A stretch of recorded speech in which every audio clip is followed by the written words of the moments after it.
پیغام عید کے لیے آپ کی خدمت میں عرض کرنا ہے۔ نبی پاک صلی اللہ تعالیٰ علیہ وآلہ وسلم کو نا جو چیز بڑی پسند ہے وہ ایثار ہے۔ اپنے منہ کا نوالا نکال کے کسی کو دے دینا، یہ حضور کو بڑا ہی پسند ہے۔ قربانی کرنا، ایثار کرنا، ضرورت ہوتے ہوئے کسی کی مدد کرنا۔ قرآن مجید آپ پڑھے نا تو صحابہ کی تعریف قرآن نے بیان کی، فرمایا وَيُؤْثِرُونَ عَلَىٰ أَنفُسِهِمْ وَلَوْ كَانَ بِهِمْ خَصَاصَةٌ، فرمایا وہ دوسروں پر ایثار کر دیتے ہیں چاہے انہیں کتنی ہی ضرورت کیوں نہ ہو۔ عید قریب آ گئی، باوجود پابندیوں کے بازاروں میں رش بڑھ گیا۔ ہم تو سن رہے تھے کہ لوگوں کا کاروبار بند ہے، پر پتہ نہیں لوگ اتنی خریداری کرنے کیسے پہنچ گئے۔ لیکن کچھ لوگ ایسے بھی ہیں جن سے میں نے دبے لفظوں میں پوچھا کہ سوٹ سلوا لیا ہے، تو انہوں نے جب یہ کہا نا کہ دکانیں ہی نہیں صحیح طریقے سے کھلی، تو وہ نا ان کی جھکی جھکی آنکھیں بتاتی تھیں کہ دکان پہ جانے کے پیسے کوئی نہیں پاس۔ ایک شاعر تھا تو وہ کہتا ہے کہ میں کھلونوں کی دکان کے پاس سے گزرا، میں بھی ساتھ تھا، میرا بیٹا بھی اور میرا پوتا بھی۔ تو میرا پوتا ضد کرنے لگا کہ کھلونا لینا ہے، تو میرے بیٹے نے بڑا سمجھایا نہیں لینا نہیں لینا، پر بچے نے ضد نہیں چھوڑی۔ باپ نے مارا بھی ڈانٹا بھی، پر اس نے کہا نہیں میں نے کھلونا لینا ہے۔ تو جب میرا بیٹا نہیں مان رہا تھا تو میں نے پھر اس کو کہا، میں مثال دے رہا ہوں، پس منظر کچھ یوں بنا ہوگا۔ اس نے کہا کہ تم کھلونے کی دکانوں کے پاس سے کیوں گزرے؟ یہ بچے کی ضد ہے، یہ سمجھوتا نہیں کرتی۔ یہ بچوں کی ضد ہے، یہ سمجھوتا۔ اور وہ آج بھی دوپہر میں بچوں کو سلا دیتی ہے اس ڈر سے کہ گلی میں پھر کہیں کھلونے بیچنے والا نہ آ جائے۔ صرف میری گزارش اتنی ہے کہ 3 جوڑے بنوانے والا 1 بنوا لے، اور تھوڑا تھوڑا نا ایثار کا جذبہ، غریبوں کا عید پر خصوصی خیال۔ امیروں نے سارا مہینہ گوشت کھایا ہے اور بڑا دب کے کھایا ہے۔ جو نبی پاک کی امت سے پیار کرے نا، رسول پاک اس سے بڑا پیار کرتے ہیں۔ اس طرح کرنا، عید پہ گوشت کا آرڈر دینا، لیکن ایک دن اپنے گھر پکا لینا اور کوشش کرنا کہ دائیں بائیں جہاں گوشت نہیں نہ جاتا تھوڑا تھوڑا وہاں بھی صرف چھوٹے چھوٹے خرچے اپنے کم کر کے، تو وہ پھر بھی جیب میں نہیں رکھنے، وہ تھوڑا سا نا اظہار اس عید پہ بڑا ضروری ہو گیا ہے۔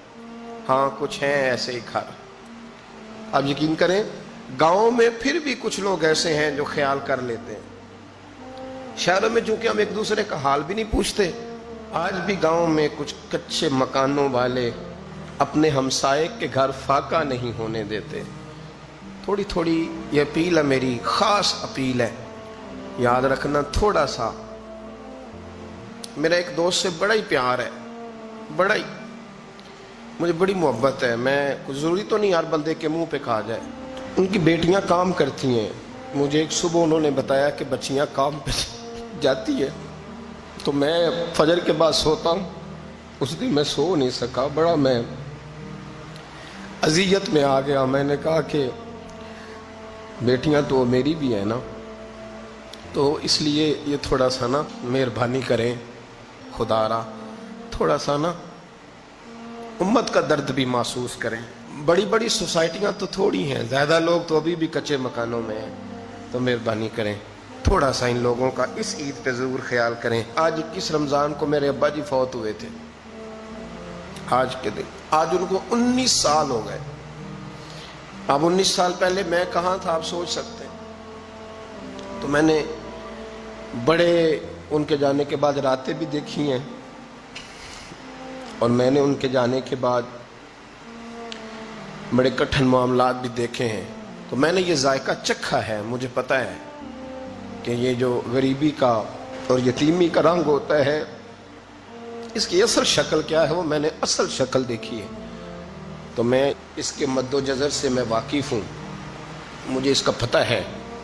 تو مہربانی فرمائیں، آپ سے میری یہ درد مندانہ اپیل ہے کہ تھوڑا تھوڑا دائیں بائیں ضرور توجہ کیجئے گا۔ رب کریم میری نبی پاک علیہ السلام نے فرمایا جو بندہ جو کام کرتا دنیا سے جائے گا وہی کام کرتا ہوا اٹھایا بھی جائے گا۔ ایک بندہ شراب کے نشے میں مر گیا تھا، شراب زیادہ پی لی، پھیپھڑے کام کرنا چھوڑ گئے، یا رسول اللہ صلی اللہ علیہ وسلم یہ شراب میں مر گیا ہے. فرمایا معاذ اللہ قیامت میں اٹھے گا تو اس کے منہ سے شراب کی بدبو آ رہی ہے. مسلم شریف کی حدیث ہے, بخاری میں موجود ہے. ایک صحابی تھے, وہ حضور کے ساتھ میدان عرفات میں پہنچنے میں لیٹ ہو گئے. اپنی اونٹنی دوڑاتے ہوئے تیزی سے میدان عرفات میں پہنچے اور زبان پہ جاری تھا لبیک اللہم لبیک لبیک لا شریک لک لبیک ان الحمد والنعمت لک والملک لا شریک لک لبیک. یہ لبیک کہتے کہتے جا رہے, اچانک اونٹنی سے گرے, گردن کے بل انتقال ہو گیا. نبی پاک علیہ السلام نے فرمایا کفن نہ تو احرام میں ہی لاؤ. حضور نے جنازہ پڑھایا, فرمایا اسے دفن کر دو, یہ قیامت کے دن جب قبر سے اٹھے گا تو لبیک لبیک کہتا ہوا ہی اٹھے گا. جو بندہ جو کام کرتا دنیا سے جائے گا, بس ذہن بنا لو جو کرتا جائے گا.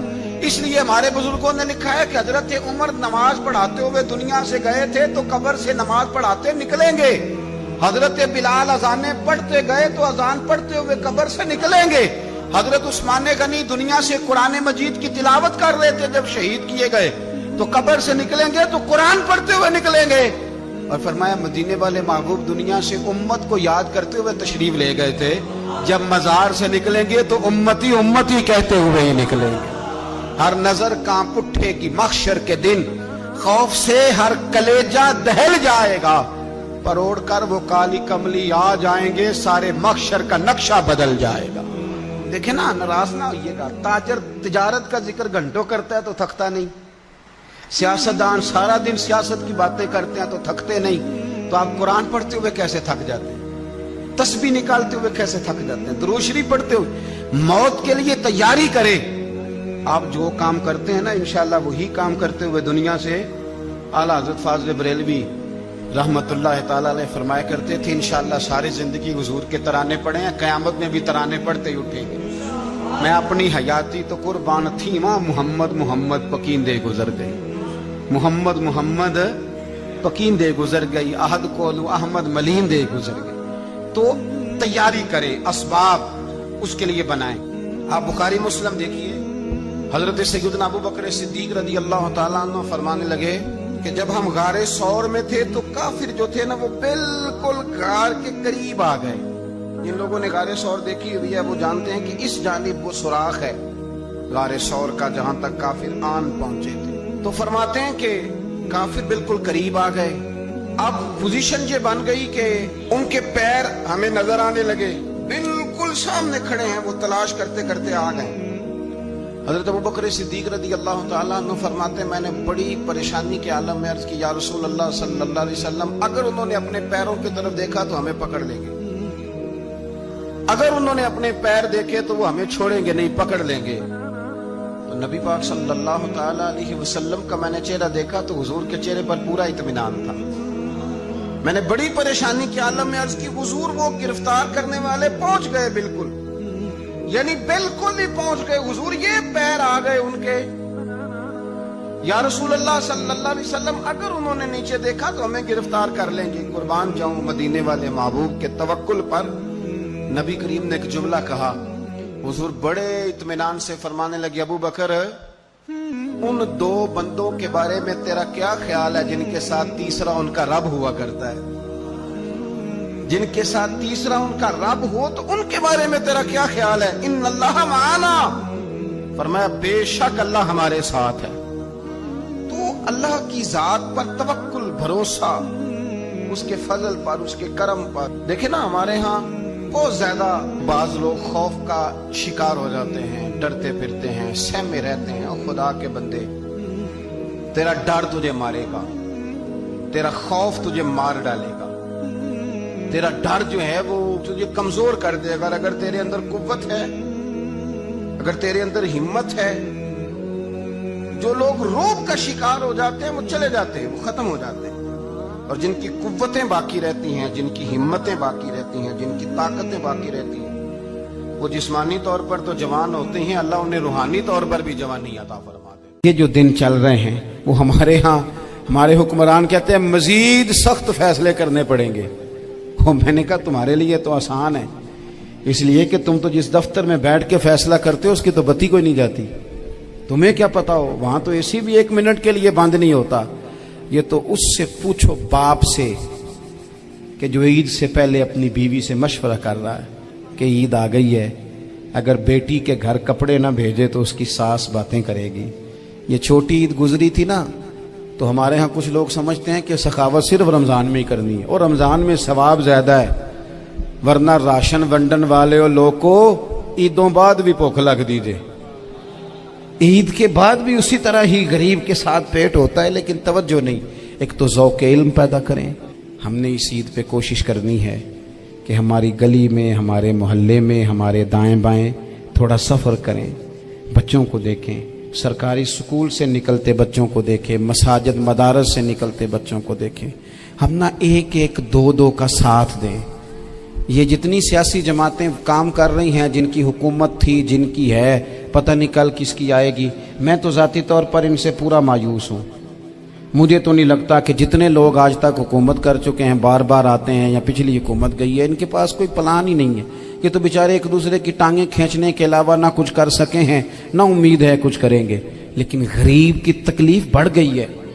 میرے پاس 20 لوگ آتے ہیں، آتے تو وہ دعا کا کہنے ہیں، آتے تو صرف یہ بتانے ہیں کہ اس مشکل میں ہوں دعا کرنا، لیکن دوستو لوگوں کی باتیں سن کے بڑی تکلیف ہوتی ہے۔ ہم کیا کسی کی مدد کر سکتے ہیں؟ ہمارے لیے تو مدارس چلانے مشکل ہیں، لیکن لوگ اذیت کا شکار ہیں، ذہنی کرب کے نیچے لوگ آ گئے، اتنی بڑی اذیتیں کھڑی کر دی گئی ہیں۔ تھوڑا تھوڑا دیکھو، 2 کا کھانا 3 بھی تو کھا ہی سکتے ہیں نا، 3 کا کھانا 4 بھی تو کھا ہی سکتے ہیں نا۔ میرے محبوب نے ہمیں یہ نہیں کہا تھا زیادہ گوشت پکانا، بلکہ رسول پاک نے تو رنگ ہی بڑا سادہ دیا ہے۔ کریم نے فرمایا عائشہ شوربہ ذرا زیادہ کر لو، پڑوسیوں کو بھی سالن دے دیں گے، تھوڑا شوربہ زیادہ کر لو، اسی کو بڑھا لو، تھوڑا شوربہ بڑھا لیں، تھوڑا تھوڑا ایک دوسرے کی مدد کریں، دست شفقت رکھیں۔ گلیوں میں سنسان لوگ، اب تو لوگ ایک دوسرے سے دکھ بھی نہیں کہتے، وہ کہتے ہیں دینا کسی نے ہے کچھ نہیں، اور تماشا الگ سے بن جائے گا۔ دوستو ہم نے خود ایک دوسرے کا ہاتھ بٹانا ہے۔ جو لوگ صاحب ثروت ہیں، دیکھو ایک ہی باپ کی اولاد ہوتی ہے، ایک کو اللہ بڑا نواز دیتا ہے، 2-3 کمزور رہ جاتے ہیں، اس کو چاہیے وہ دوسروں پہ دست شفقت رکھے۔ ایک گلی میں سارے لوگ ایک ہی قبیلے کے، ایک ہی علاقے کے، ایک آگے نکل گیا ہے، اسے چاہیے وہ دوسروں کا خیال کرے۔ عزیز بھائیوں، ہم نے اس کمر توڑ مہنگائی کے دور میں، تقریر تو میں کر رہا ہوں، یہ کسی اور نے کیسے شروع کر دی؟ اس وقت میرا ٹائم ہے جی تقریر کا، اور کوئی نہیں کرے گا، خاموشی سے بیٹھے، اللہ آپ کو جزائے خیر دے۔ آپ لوگ اگر بیٹھ جائیں گے تو اچھا رہے گا، پچھلوں کو بھی آسانی ہو جائے گی۔ پیچھے آپ کے لوگ تکلیف میں ہیں، نہیں پیچھے دیکھنے کو نہیں کہا، بیٹھنے کو کہا، اگر آسانی سے بیٹھ سکیں اللہ آپ کو جزائے خیر عطا فرمائے۔ کسی اور جگہ پہ اہتمام ہو جاتا زیادہ اچھا تھا، کچھ تھوڑی سی دشواری احباب کو ہوئی، لیکن کئی دفعہ دور سے بندہ چل کے آئے تو اسے نماز کا زیادہ ثواب ہوتا ہے۔ تو آپ تھوڑا سا، ہمارا گفتگو کا وقت ہے، لمبا نہیں، آپ اگر اطمینان سے بیٹھ جائیں گے تو 2-4 باتیں اپنی بساط کے مطابق عرض کرنے کی کوشش کروں گا، اللہ توفیق عطا فرمائے۔ سب سے پہلی بات تو یہ ہے کہ یہ دستار فضیلت ہے طلباء کا۔ علم کا لغوی معنی جاننے کے ہوتے ہیں۔ علم حاصل کیا جاتا ہے کسی چیز کی معرفت کو حاصل کرنے کے لیے۔ جب ہم کوئی علم حاصل کرتے ہیں تو ہم یہ چاہتے ہیں کہ ہمیں اس چیز کے نفع اور نقصان کا پتہ چل جائے، اور جب ہم دینی علم حاصل کرتے ہیں تو اس کا مقصد یہ ہوتا ہے کہ ہمیں رذائل اور خسائل ان دونوں کی خبر ہو جائے، خیر کیا ہے شر کیا ہے اس میں تمیز کا ملکہ ہمیں نصیب ہو جائے، اچھائی اور برائی کھل کر ہمارے سامنے واضح ہو جائے۔ یہ مقصود ہوتا ہے علم سے۔ علم سے، تعلیم سے مقصد زیادہ باتیں کرنا نہیں ہوتا۔ ایک آدمی بہت زیادہ باتیں کرتا ہے تو شاید بڑا عالم ہے، ایک شخص بہت زیادہ گفتگو کرتا ہے تو اس کے پاس معلومات زیادہ، ایسا نہیں، بلکہ حضرت عبداللہ ابن مسعود رضی اللہ تعالیٰ عنہ سے جب کسی نے پوچھا تھا کہ بڑا عالم کون ہوتا ہے، تو آپ فرمانے لگے جو رب سے زیادہ ڈرے وہ بڑا عالم ہے۔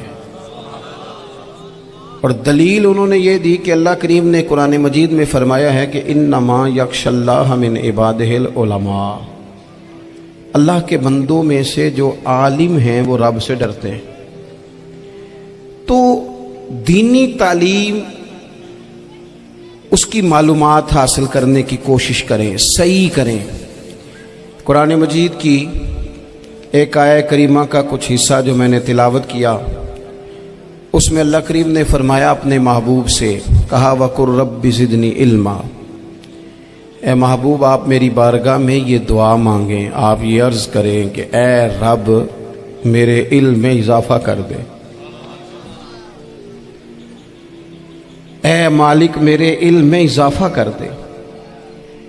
بہت ساری چیزیں ایسی ہوتی ہیں جن کی زیادتی ٹھیک نہیں ہوتی، وہ زیادہ ہو جائیں تو نقصان کرتی ہیں، لیکن علم ایک ایسی چیز ہے کہ جس کے بارے میں رب کریم نے کہا کہ محبوب آپ دعا مانگیں کہ آپ کو زیادہ علم دیا جائے۔ اور پھر علم ایک ایسی چیز ہے کہ کوئی بھی آدمی یہ دعویٰ نہ کرے کہ میں نے اب بڑا حاصل کر لیا ہے، میری اب تکمیل ہو گئی ہے، میں اب مکمل ہو گیا ہوں۔ جن کو اللہ نے غیب کے خزانوں کی کنجیاں دی ہیں نا، ان سے بھی رب کریم نے کہا ہے کہ محبوب آپ دعا کریں کہ مالک میرے علم میں اضافہ کر دے۔ تو جب وہاں تک یہ بات ہے تو پھر عام آدمی کو بھی چاہیے کہ وہ اپنی معلومات میں اضافے کا شوق پیدا کرے۔ اور تیسری بات یہ کہ جو حضور کے علم شریف پر بات کرتے ہیں وہ بھی اس آیت سے سیکھیں کہ حضور کا علم تو ہر روز رب اس میں اضافہ فرما رہا ہے، تو ہر روز اضافہ ہو رہا ہے۔ وَلَلْآخِرَةُ خَيْرٌ لَكَ مِنَ الْأُولَىٰ، ہر روز ترقی ہو رہی ہے حضور کے علم شریف کی بھی۔ تو ہمارے ہاں زیادہ تر لوگ بات اس لیے سیکھتے ہیں کہ میں کوئی کہیں سے مسئلہ سیکھوں گا پھر جا کے اپنی مسجد کے امام کو تنگ کروں گا کہ وہاں تو میں یہ سن کے آیا ہوں تو یہاں یہ کام کیوں نہیں ہوتا۔ میں کوئی بات سیکھوں گا تو پھر میں اس سے بحث کا دروازہ کھولوں گا۔ علم کا مطلب ہی اپنے آپ کو سنوارنا ہے۔ معلومات حاصل کرنے کا مطلب یہ کہ آپ کے عمل میں پختگی آئے، آپ کے کردار میں پختگی آئے، آپ نے جو سیکھا ہے آپ اس کے مطابق اپنے آپ کو ڈھالیں۔ مسلم شریف میں موجود ہے، نبی پاک صلی اللہ علیہ وسلم نے دعا مانگی ہے، اے اللہ میں اس علم سے تیری پناہ مانگتا ہوں جو علم تو ہو پر نفع والا نہ ہو۔ جس بندے کے علم نے اسے نفع نہیں دیا، وہ کچھ سیکھ نہیں سکا اس سے، تو اس کا علم کسی کو کیا نفع دے گا۔ جب خود سے اس نے، اور صوفیہ کرام تو فرماتے ہیں کہ جو لوگ بڑی معلومات حاصل کر لیں، بڑی باتیں سیکھ لیں، پنچایت میں کسی کو بولنے نہ دیں، گھر میں کسی کو بولنے نہ دیں، بہت سارے لوگ تو علماء کو بھی مشورہ دیتے ہیں، بڑی باتیں کرے لیکن عمل کے لحاظ سے بندہ زیرو ہو تو اہل دل فرماتے ہیں اس کی صحبت سے بچو۔ اسے بڑا پتہ ہے، بڑی باتیں آتی ہیں، بڑی باتیں کرتا ہے، لیکن گفتگو کی حد تک تو بہت بڑا ہے، عمل کے معاملے میں صفر ہے۔ بہت سارے لوگ مسجد کے حجرے میں میٹنگ ہو رہی ہوتی ہے اور وہ لمبی دلیلیں اور مشورے دے رہے ہوتے ہیں، نماز کا ٹائم آ جائے تو اٹھ کے چلے جاتے ہیں، کہتے ہیں میں اپنے محلے دی مسیتیں پڑھنی۔ کئیوں کو کام یاد آ جاتا ہے۔ فرمایا کہ شخص کے پاس معلومات بڑی ہوں لیکن عمل کے معاملے میں بندہ زیرو ہو تو اسے بچنا کیوں؟ اس لیے کہ اگر پڑھا لکھا آدمی بے عمل ہونا تو وہ اپنی بے عملی پر بھی دلیلیں پیش کرتا ہے۔ وہ کہتا ہے میں یہ کام نہیں کرتا تو یہ میرے پاس دلیل ہے، وہ تو بے عملی کو بھی مزین کر دے گا معاذ اللہ۔ تو دینی تعلیم ایک تو حاصل اس لیے کریں کہ ہم نے اپنے آپ کو سنوارنا ہے، اور دوسرا علم کا شوق طبیعت میں ہو۔ دیکھیں نا، اللہ کے حبیب صلی اللہ علیہ وسلم نے فرمایا ہے کہ جو علم کے رستے پہ چل پڑا وہ جنت کے رستے پہ چل پڑا ہے۔ جمعوں میں، محفلوں میں کانوں کے ذائقے کے لیے نہ آئیں، اس لیے آئیں کہ میرے علم میں، میرے عمل میں یہ کوئی اضافے کی بات بنے گی، میں کوئی نصیحت حاصل کروں گا تو میرے دل کا زنگ اترے گا۔ ہمارے ہاں یہاں لوگ مزے کے لیے آتے ہیں اور آج کل لوگ فوٹو کے لیے آتے ہیں۔ ان دو کاموں سے نکل کر خالص اصلاح کی نیت سے علم کا شوق، ہمارے ہاں تیزی سے ایک حرکت کی گئی، علماء کا وقار خراب کیا گیا اور لوگوں کو دینی علوم سے دور کیا گیا، اور اس میں بعض بیچارے واعظین اور خطباء نے بھی کردار ادا کیا جب جعلی پیر کی تعریفیں کھول کے کی، اور اسے پتہ نہیں کہاں تک یہ اسٹیج ہوتے ہیں نا، ان میں کوئی بندہ اچھا لگے بھی تو اس کے لیے دعا کرنی چاہیے، تعریفیں نہیں کرنی چاہیے۔ تعریفیں اس کا کوئی فائدہ نہیں ہے، اس بندے کو تو دعا کا فائدہ ہے۔ اگر آپ کو اچھا لگ رہا ہے تو اسے دعا دیں، اس سے زیادہ کچھ نہیں کریں۔ اور ہمارے ہاں جناب وہ نقیب محفل بیچارے کی شامت آ جاتی ہے اگر تعریفیں تھوڑی کرے تو، کہتے ہیں انہوں تو نام ہی نہیں لینا ہوں، اور بھائی اس کے نام لینے سے آپ کا قد اونچا ہوتا ہے۔ تو علم اور عالم ان دونوں چیزوں سے قوم کو دور کیا گیا۔ دینی تعلیمات کا فقدان ہے، جو میٹرک تک لوگ 60-70 کتابیں پڑھ جاتے ہیں انہیں بھی قرآن پاک ٹھیک سے نہیں پڑھنا آتا، دور کیا گیا۔ آپ مجھے بتائیے، چلیں ایک مسجد ہی آپ دیکھ لیں، اس مسجد کے اندر اگر ایک طرف ایک عالم دین مشکاہ شریف کھول کے بیٹھے ہوں، حدیث پاک کا درس ہو رہا ہے، یا بہار شریعت کھول کے بیٹھے ہیں، فقہی مسائل بیان کیے، اور اسی مسجد میں ایک بابا جی جبہ پہن کے تگڑا سا بڑی سی پگڑی باندھ کے اور 500 دانے والی تسبیح لے کے بیٹھے ہیں، اب ایک بندہ اندر آتا ہے تو وہ کدھر جائے گا؟ عالم کی طرف کہ بابا جی کی طرف؟ وہ کیوں جا رہا ہے بھلا بابا جی کی طرف؟ وہ اس لیے کہ ہم نے اسے یہ بتایا ہی نہیں کہ جس طرح سبحان اللہ سبحان اللہ سبحان اللہ پڑھنا عبادت ہے نا، اسی طرح دارابا پڑھنا بھی عبادت ہے۔ اسے ہم نے بتایا نہیں کہ جب تک علم کے رستے میں رہنا بھی عبادت ہے، جب تک اسے یہ سمجھ نہیں نہ آئے گی کہ جس طرح وظائف کی کتاب پڑھنا عبادت ہے، اسی طرح مشکاہ شریف پڑھنا بھی عبادت ہے۔ کافر اسی پچ ہو گیا، پھر تسبیح مصلی کی کرنا، اساں ظاہر نوں رب منیائے، باطن دا اللہ کی کرنا، اساں ظاہر نوں رب منیائے، باطن دا اللہ کی کرنا۔